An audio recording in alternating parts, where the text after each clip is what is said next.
A graça e a paz do nosso Senhor Jesus Cristo, amados e amadas irmãs e irmãos do nosso Senhor Jesus Cristo, filhos e filhas amados pelo nosso Senhor, que foram concedidos por intermédio de um grande amor, o qual fez com que o nosso Senhor se entregasse na cruz, para que isso fosse possível, tornar-nos filhos amados, para que o seu amor nos alcançasse, para que a sua ira se distanciasse de nós. Essa foi a maior missão de Cristo, nos aproximar de Deus novamente, porque um dia andamos errantes. E é sobre isso que eu quero falar um pouco com os irmãos a respeito de uma passagem que está no livro de 1 Coríntios, que vai dizer o seguinte: pois assim também é a ressurreição dos mortos.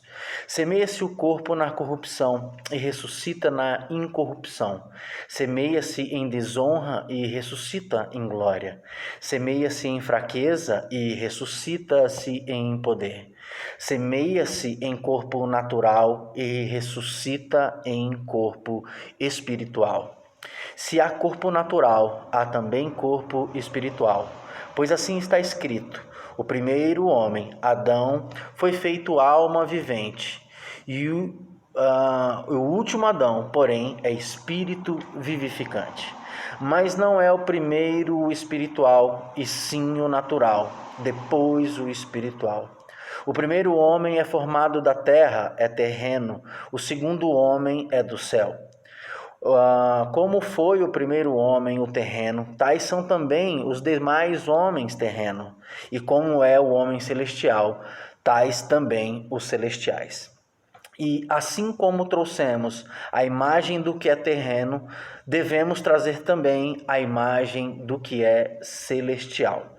Isto afirmo, irmãos, que a carne e o sangue não podem herdar o reino de Deus, nem a corrupção herdar a incorrupção.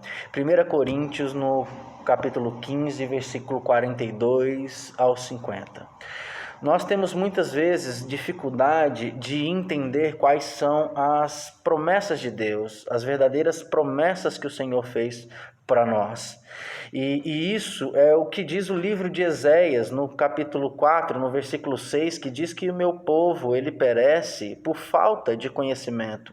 Não de conhecimento das coisas do mundo, porque nós temos muitas experiências, vivemos e experimentamos muitas coisas, aprendemos com os nossos erros, lemos livros, temos a internet, temos muitas coisas que podem nos ajudar. Mas em especial, nós precisamos nos apoiar naquilo que vem de Deus, naquela sabedoria que não é terrena, que não é deste mundo, e só é possível por intermédio da revelação do próprio Deus. E Deus, ele sabia disso, que nós só teríamos esse conhecimento se ele nos revelasse. E foi por isso que ele nos deu a sua palavra. Veja, no livro de Gênesis, logo no início, quando Deus ele vai dar forma às coisas, ele dá uma ordem. É como se ele desse uma palavra e diz: haja luz. E a luz é que trouxe forma a todas as coisas. Então Deus sabia que seria por intermédio da sua palavra que a luz chegaria aos homens, que nós teríamos condição de perceber, de compreender, nossos olhos se abririam, nós enxergaríamos. Imagina que você está num quarto escuro, que você não enxerga nada. Quando você liga a luz é que você começa então a enxergar. Isso é importante a gente entender, porque a palavra de Deus não é uma coisa que foi feita por homens, é uma coisa que Deus usou homens, inspirou homens em fazer, para que a mensagem que é dele chegasse até nós. E qual é essa mensagem? Essa mensagem é Cristo, é Jesus Cristo. Veja, essa palavra que nós lemos está falando de algo que é uma promessa que Deus nos concedeu. Quando Deus ele foi fazer o homem, quando ele estava lá no sexto dia, lá no livro de Gênesis, no capítulo 1, do versículo 26 ao 28, vai dizer que da criação do homem, Deus vai falar uma coisa muito interessante: façamos o homem à nossa imagem e semelhança. E nós precisamos entender que assim foi feito. Assim como Deus determinou que haja luz e a luz se fez, assim também quando ele determinou façamos o homem, assim foi feito, né? Porém, essa imagem e semelhança de Deus, em algum momento ela se perdeu. E o livro de Gênesis vai dizer aonde essa imagem e semelhança se perdeu. Se perdeu no pecado, se perdeu em Adão.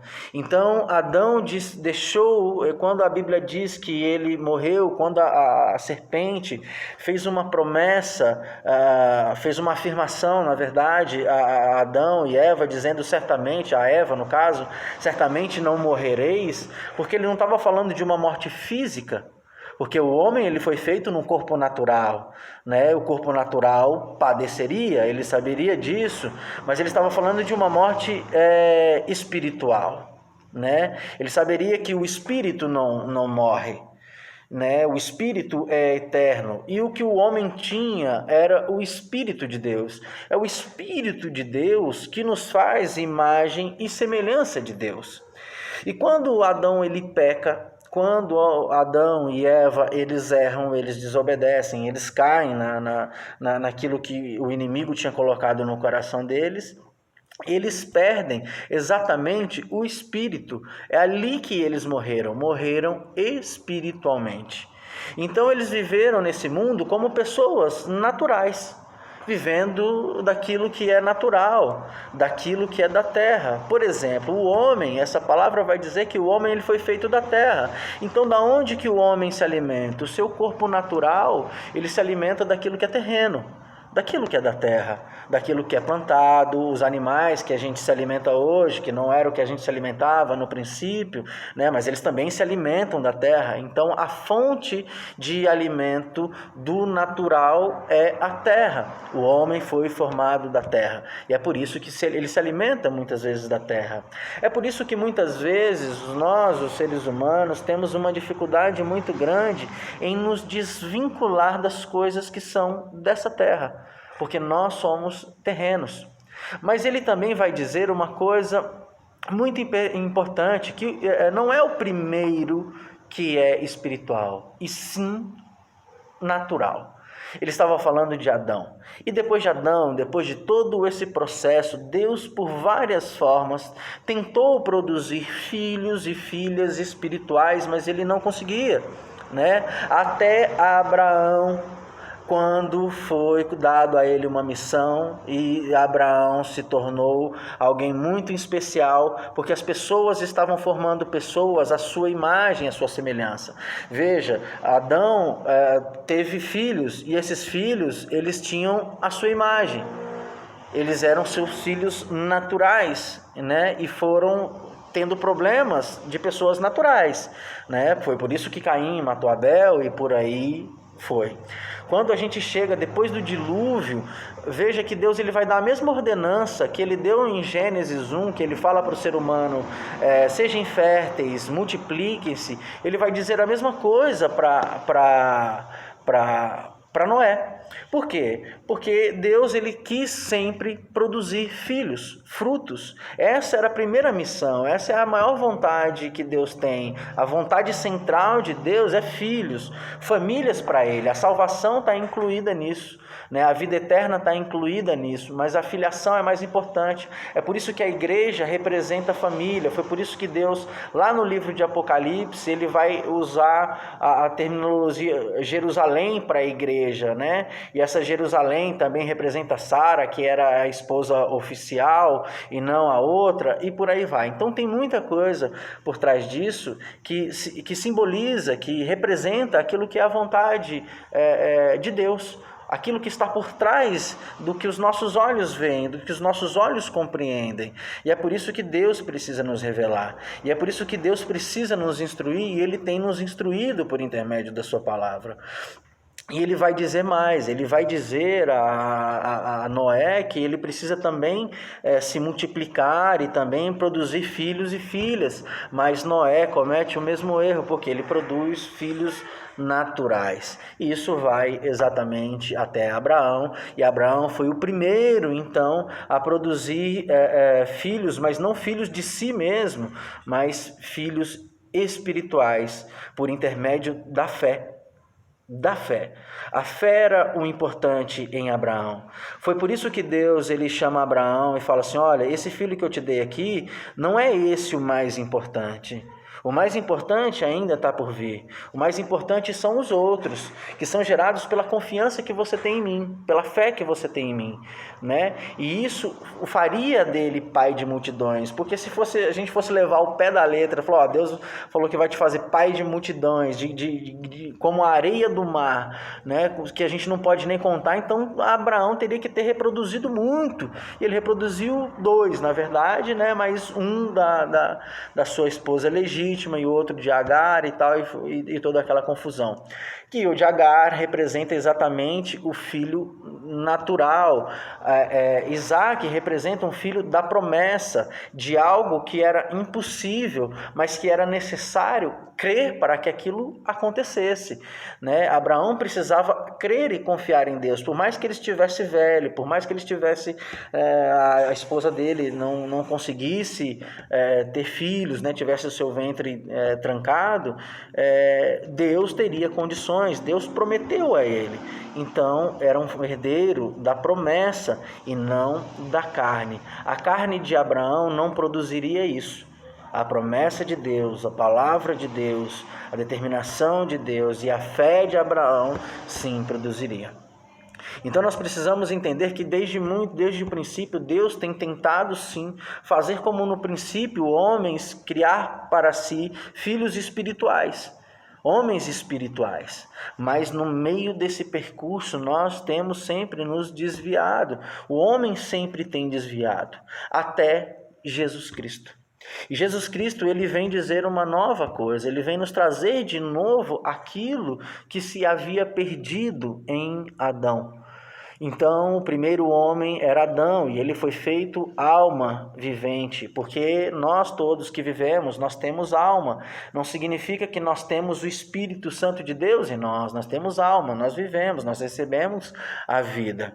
Mas o último Adão, porém, é espírito vivificante, né? Então não é o primeiro espiritual e sim o natural, e depois é o espiritual. Veja que as promessas de Deus, elas estão normalmente posteriores. Às vezes a gente confunde, a gente quer fazer um acordo com Deus assim: Deus, primeiro você me dá e depois eu acredito, primeiro você faz e depois eu creio, primeiro você faz. E com Deus na verdade é o contrário, primeiro você crê e depois é que manifesta. Primeiro você confia, primeiro você toma para si e depois é o que acontece. Então veja que quando nós olhamos para essa palavra, nós precisamos entender que assim como nós temos trazido para nossas vidas durante muito tempo, durante o tempo de Adão até hoje, né, a imagem do homem terreno, nós precisamos trazer a imagem do celestial. E como é que nós fazemos para trazer a imagem do celestial? Nós precisamos crer. Quando nós confessamos, quando nós recebemos a Cristo em nossos corações, o amor de Deus, o Espírito Santo, o Espírito que estava morto, é por isso que fala que a gente nasce de novo, é por isso que fala aquela analogia do batismo, da questão da morte, da vida, de nascer de novo, é porque nós nascemos espiritualmente novamente, nós recebemos um novo Espírito, o Espírito Santo de Deus que se havia perdido lá, e a partir daí nós temos novamente essa imagem, a imagem e semelhança de Deus. Veja o que ele diz assim: irmãos, a carne e o sangue, eles não podem herdar o reino de Deus. Nós temos que entender que as coisas espirituais que Deus tem para nós são muito maiores do que as coisas que são terrenas. O nosso corpo não vai herdar, as coisas dessa terra, elas não vão herdar, mas o nosso espírito vai. O nosso espírito é o que volta para Deus e aquele que foi dado por Ele, a nossa alma. Então, a Bíblia também diz que o que era corrupção não vai herdar em corrupção, né? Porém, por intermédio de Cristo, a Bíblia diz que onde abundou o pecado, superabundou a graça. Nele nós fomos justificados. Agora, isso é muito importante nós lembrarmos, porque nós precisamos ter isso gravado nas nossas mentes, irmãos, porque senão nós vamos padecer. O livro de Provérbios, no capítulo 23, no versículo 7, ele vai dizer o seguinte: porque como imaginou no seu coração, assim ele é. Eu queria lembrar aos irmãos de uma história lá do livro de Jó. Jó, ele era um homem íntegro, um homem temente a Deus, mas tem um versículo, lá no capítulo 3, no versículo 25 e 26, ele vai falar o seguinte: porque aquilo que eu mais temia me sobreveio, o que eu receava me aconteceu. Nunca estive tranquilo, nem sosseguei, nem repousei, mas veio sobre mim perturbação. Olha, lá no livro de Gênesis vai falar que o homem ele foi feito no sexto dia. No sexto dia e entrou no descanso, porque o sétimo dia foi o descanso. Esse descanso não é descanso de obras que Deus parou. Esse descanso representa um regozijo, a glória de Deus. Jesus Cristo, quando ele estava na cruz, ele disse: está consumado. Quando ele disse está consumado, ele declarou o ano aceitável do Senhor, que é exatamente o jubileu do Senhor. E quando ele declara o ano aceitável do Senhor, é como se nós entrássemos no sábado, no dia do descanso. Foi por isso que Jesus ele disse: vinde a mim todos que estão cansados e oprimidos e eu vos aliviarei. Por quê? Porque eu vou dar descanso para vocês, porque eu vou trazer paz para vocês, eu quero que vocês sosseguem o coração de vocês, porque tudo que era necessário fazer eu fiz, eu realizei em mim, eu consumei na minha carne, no meu corpo, eu levei toda a incorrupção, toda a maldade, toda a iniquidade, todo o pecado, eu aniquilei no meu corpo. Então hoje eu trago vocês de volta à presença do Pai, e nós precisaríamos descansar nisso. Mas muitas vezes nós não conseguimos descansar, nós ainda estamos querendo fazer algo, não achamos que somos merecedores, não achamos que temos o direito, e por isso e por aquilo. Por obras nós não temos mesmo, mas por amor nós temos, porque Jesus Cristo ele nos concedeu de graça, e foi pela graça. Mas nós precisamos crer. Agora, se nós crermos de maneira errada, nós vamos viver de maneira errada. Jó tinha medo de que Deus um dia pudesse tirar a mão de sobre ele, que ele pudesse passar por aquilo que ele passou, e foi exatamente aquilo que ele passou. Até que chegasse um dia e ele entendesse que Deus jamais o teria abandonado, e que Deus sempre esteve presente com ele, e que Deus ainda acrescentaria mais a ele. Então ele disse: antes eu conhecia Deus de ouvir falar, mas hoje eu o vejo, eu o conheço face a face. Hoje os meus olhos o contemplam. É isso que nós precisamos ter. A fé é exatamente esses olhos de Jó. É os nossos olhos contemplarem aquilo que Deus tem nos dado, que nos foi consumado em Cristo, lá na cruz. Nós precisamos contemplar por intermédio da fé, porque os nossos olhos físicos, os nossos olhos naturais, eles não veem as coisas espirituais. E os nossos olhos espirituais é a fé. Nós precisamos ter fé. Se nós olharmos para a situação em que nós estamos vivendo, de vírus, de problema econômico e tal, nós vamos sofrer. Agora, se nós olharmos com os nossos olhos espirituais, nós olharmos com a nossa fé para essa situação, nós vamos entender que Deus já venceu toda essa situação, que Ele tem coisas boas para os seus filhos. E isso é uma grande verdade. O problema é que nós muitas vezes nos esquecemos. Salmo 23, por mais que eu ande pelo vale da sombra da morte, não temerei mal algum, porque Tu, ó Senhor, estás comigo. Tu, ó Senhor. E nós que somos filhos hoje, por intermédio de Cristo, no que é que nós temos crido? Qual é o nosso Deus? Lá no livro de Romanos, no capítulo 14, no versículo 11, tem uma coisa muito interessante, vai dizer assim: porque está escrito, como eu vivo, diz o Senhor, que todo joelho se dobrará a mim e toda língua confessará a Deus. É engraçado que no livro de Romanos 10 vai falar que nós precisamos crer em nosso coração e precisamos confessar a respeito da salvação. Aí chega num momento de crise como esse, o que é que nós confessamos? Nós confessamos a salvação ou nós confessamos a crise? Então, a quem é que nós temos adorado? A quem é que nós temos dado o nosso louvor? Porque o Salmo 34 também, 37, vai falar a respeito de que minha boca louva ao Senhor, mas será que eu tenho louvado ao Senhor ou eu tenho louvado aos problemas que eu tenho visto no jornal? Em quem eu tenho crido de verdade? Eu creio nos problemas ou eu creio na solução dos problemas? Quão poderoso é o meu Deus e quanto eu permito que Ele opere ao meu redor? Livro de Eclesiastes, no capítulo 2, versículo 23, vai dizer: porque todos os seus dias são dores, a sua ocupação é aflição, até de noite não descansa o seu coração, isto é vaidade. Nós precisamos aprender a descansar em Deus, a confiar em Deus, naquilo que foi feito, e não foi concedido por um qualquer. Não foi concedido por uma pessoa como eu, que sou fraco, que sou falho. Não foi concedido por mim, não. Não foi concedido por nenhum pastor, nenhum bispo, nenhum padre, ninguém. Foi concedido por Cristo. E isso é muito importante. Melhor é a mão cheia do descanso do que ambas as mãos cheias de trabalho e aflição de espírito. Exatamente o que o Salomão vai dizer no livro de Eclesiastes, no capítulo 4, no versículo 6.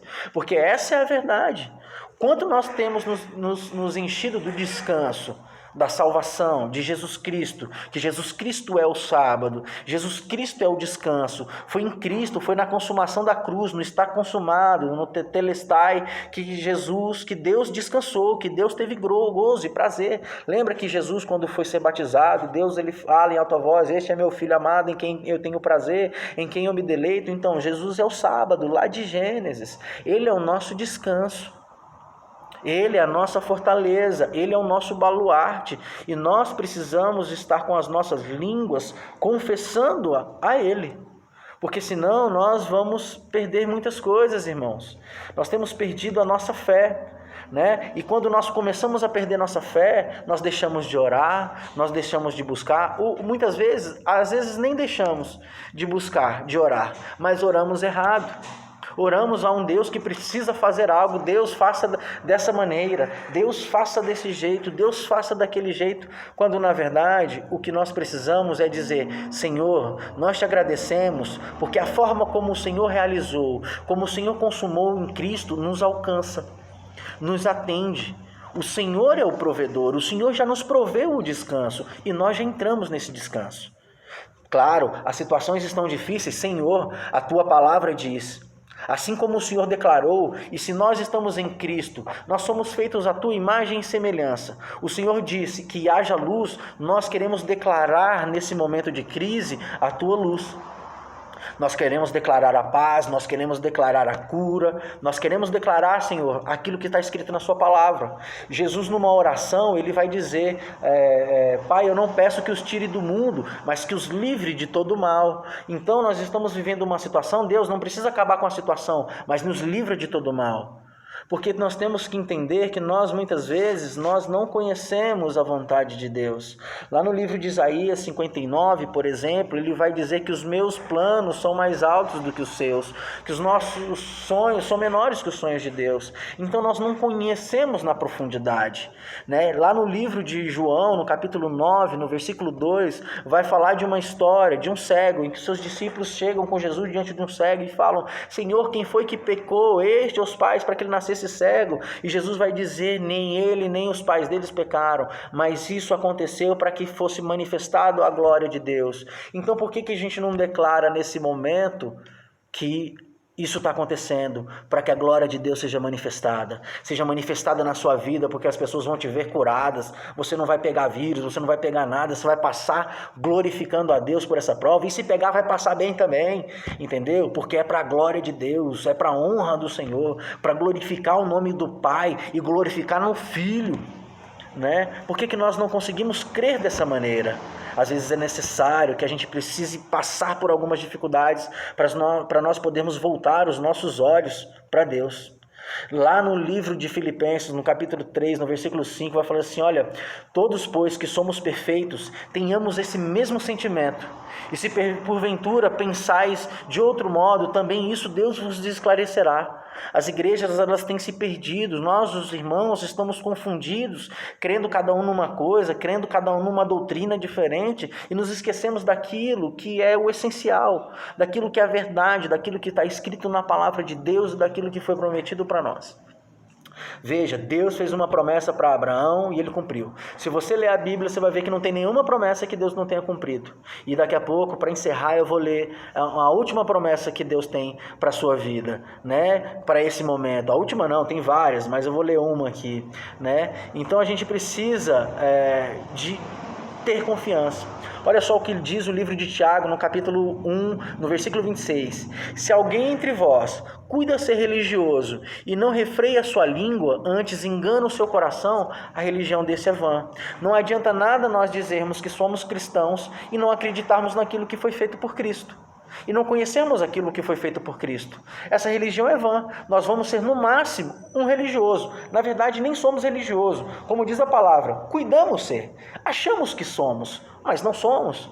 Porque nós não cremos, nós não confiamos, nós não confessamos, talvez nós não tenhamos entregado ainda as nossas vidas a Cristo. Então nós precisamos confiar nele, depositar os nossos fardos nele. Ele é o nosso descanso, ele é o nosso sábado, ele é o ano aceitável do Senhor, onde Deus teve prazer nele e agora Deus tem prazer em nós, porque nós estamos nele. Nós nos tornamos espíritos vivificantes, fomos assentados com ele nas regiões celestiais, em Cristo Jesus. Todas as sortes de bênção nos foram concedidas em Cristo. Nós temos tudo, nós somos feitos novamente à imagem e semelhança de Deus. Sabe o que diz no livro de João, no capítulo 4, no versículo 17 até o 19? Diz o seguinte: o amor é perfeito em nós, para que tenhamos coragem no dia do juízo. Porque assim como ele é, nós somos também neste mundo. O que é que Jesus faria no momento de crise? O que é que Jesus fez quando ele andava no meio das pessoas com problema, das pessoas doentes? Olha, Jesus, ele orava. Jesus, ele jejuava. Jesus nunca deixou de ceiar. Sabe o que significa ceia? Fazer recordação. É em memória de Cristo, daquilo que ele tinha feito, da sua cruz. Jesus nunca deixou de testificar das coisas boas do Pai. Ele sempre dizia, olha, se você crer, tudo é possível ao que crer. Se você crer, você verá a glória do Filho de Deus se manifestar. Você verá a glória de Deus se você crer. Você crê, seus pecados foram perdoados. Você crê, você foi salvo. Ainda hoje estará comigo no paraíso. Em quem nós temos confiado? Em qual Deus nós confiamos? Em qual Deus nós acreditamos? Nós precisamos acreditar num Deus de amor, um Deus que nos prometeu coisas boas. Foi Jesus Cristo que nos fez a imagem e semelhança de Deus, e numa imagem incorruptível. Numa imagem incorruptível, porque nele não há corrupção. E assim como fez essa passagem do velho Adão para o último Adão, que é Jesus Cristo, e é por intermédio da fé que nós saímos do corpo carnal e entramos no corpo espiritual. É daí que nós saímos da morte da vida para a vida eterna. Nós precisamos ter isso nas nossas mentes, gravadas não só nas nossas mentes, mas assim como a lei foi gravada numa pedra, nós precisamos ter a graça gravada no nosso coração, aquilo que foi dado por Cristo gravado em nossos corações, e isso é o que deve sair da nossa boca. É isso que deve estar na nossa mente, porque quando nós estivermos com isso na nossa mente, nós não vamos passar por tantas aflições. O fato, as coisas que acontecem no mundo são deste mundo, mas elas não são uma realidade espiritual. Tenham essas coisas como uma ilusão terrena, porque aquilo que é celestial, aquilo que é espiritual é muito maior do que isso que a gente tem visto. E ele vai dizer mais nessa passagem, ele vai dizer que no amor não há medo. Então perca seu medo. Perca esse medo de, ai meu Deus, vai acontecer, o mundo está acabando. Perca seu medo, se acabar ou não. Está escrito na Bíblia, mas para você que não, né? Se acabar ou não, você está salvo, você está em Cristo, você está em Deus. Então lança fora esse medo, porque o medo envolve castigo. As pessoas que têm medo, elas são as pessoas que não acreditam que estão salvas. Elas têm medo de serem lançadas no inferno, porque elas não fizeram a obra X ou a obra Y. E não é isso que Deus quer. Porque ele vai dizer, aquele que tem medo não é perfeito em amor. Quando o amor de Deus é aperfeiçoado em nós, nós lançamos fora o medo.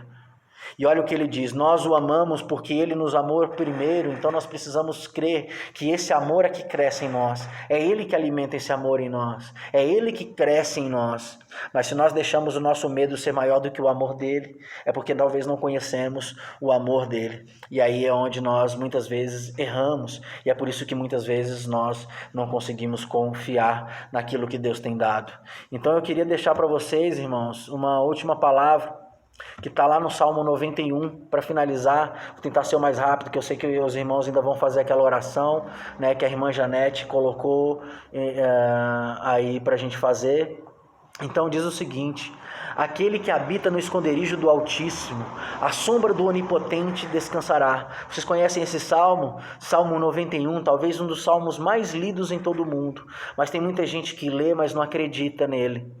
Olha, a sombra do Onipotente descansaremos. Aonde é essa sombra do Onipotente? Aonde é que nós encontraremos o nosso descanso? É em Cristo. É em Cristo Jesus. Direi do Senhor, Ele é o meu Deus, o meu refúgio e a minha fortaleza. É nele que eu confiarei. Olha, se Deus é o seu refúgio, se Deus é a sua fortaleza, nada vai passar acima dessa fortaleza para te alcançar. Nada vai te ferir, nada vai te atingir. Olha, vai dizer o mais, porque ele te livrará do laço do passarinheiro e da peste perniciosa. Ele te cobrirá com as suas penas e debaixo das tuas asas te confiarás. E a sua verdade, quem é a verdade de Deus? E no princípio era o Verbo estava com Deus, a verdade é Cristo. A verdade, a palavra de Deus é uma pessoa, essa pessoa é Cristo. O Espírito Santo de Deus é uma pessoa, essa pessoa é Cristo. A graça é uma pessoa, essa pessoa é Cristo. É debaixo dele, é nele que nós encontramos esse refrigério. É ele o nosso escudo, é ele o nosso capacete. Não terá medos do terror de noite e nem da seta que voe de dia, nem da peste, olha, que anda na escuridão, nem da mortandade que assola o meio-dia, porque eu estou confiado no meu Senhor, Ele é minha fortaleza. Nada me alcançará. 1000 cairão ao teu lado, 10.000 à tua direita. Esse vírus está matando fulano tanto, matou tantos lá, cairão do lado, cairão do outro, mas eu não serei atingido. Eu e a minha casa não seremos atingidos. Sabe onde ele disse que você e sua casa não serão atingidos? Veja, ele vai dizer mais. Somente com os teus olhos contemplarás e verás a recompensa dos ímpios. Porque tu, ó Senhor, é o meu refúgio. No Altíssimo fizeste a tua habitação. Nenhum mal te sucederá, nem praga alguma chegará à tua tenda. A tua tenda é a tua casa. Não chega mal à tua casa. Não chegará mal à tua casa, porque você está em Cristo. Aquilo que foi consumado na cruz te garante isso, mas você precisa confiar isso, você precisa trazer essa confiança à existência, porque se você ficar com medo, imaginando as coisas ruins, vai te suceder como sucedeu a Jó. Então pare de temer e comece a confiar no Senhor, comece a confiar em Deus. Praga alguma chegará à tua tenda, é uma promessa do Senhor. Quando você for orar, ore da seguinte forma: Senhor, a tua palavra diz que praga alguma chegará à minha tenda. E isso foi consumado em Cristo, as tuas promessas foram concedidas em Cristo, foram realizadas em Cristo, Senhor. Então eu declaro isso na minha família. Não é pedindo, ó Deus, não deixa que a praga chegue na minha casa, não. É Senhor, a tua palavra diz, eu determino, eu declaro que praga alguma chegará à minha tenda, à minha casa, à minha família, os meus filhos, o meu marido, a minha esposa. Praga alguma chegará à minha tenda. Porque aos seus anjos dará ordem ao seu respeito para te guardarem em todos os teus caminhos. Eles te sustentarão nas tuas mãos, para que não tropeces com teu pé em pedra. Pisarás o leão e a cobra, calçarás os pés do filho e a leão, porquanto tão encarecidamente me amou. Também eu o livrarei, pô-lo-ei